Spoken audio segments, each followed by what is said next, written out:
অবশেষে আমরা গন্তব্যস্থানে এসে পৌঁছাইলাম। অনেক দুর্যোগ মোকাবেলা করে এই যে দেখেন আমাদের সকল স্বেচ্ছাসেবী ভাইয়ারা গাড়ির নাম দিছে। আচ্ছা একটু সবাই নামে একটু রিল্যাক্স করেন আগে।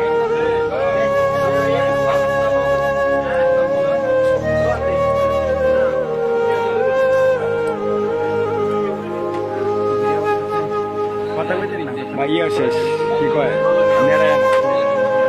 লাইভে কাজ করেছে 20 মিনিটের বুঝে ভাই আস্তে আস্তে নেবেন বললেন না। ইসলামী আন্দোলন বাংলাদেশ ভৈরব উপজেলা শাখার সহযোগী সংগঠন। আমরা ধানবাসী মানুষদের পাশে দাঁড়াতে তাদের উপহার সামগ্রী নিয়ে আমরা চলে আসলাম নোয়াখালী জেলার সেনবাগ থানার একটি প্রত্যন্ত অঞ্চল, যে গ্রামে এখন পর্যন্ত কোনো ত্রাণ আসে নাই। এটা খুবই রিক্সের একটা জায়গা। আমরা আসতে অনেকটা বেগ পেতে হয়েছে, অনেক কষ্ট করে বৃষ্টির মধ্যে আমরা এসেছি। আলহামদুলিল্লাহ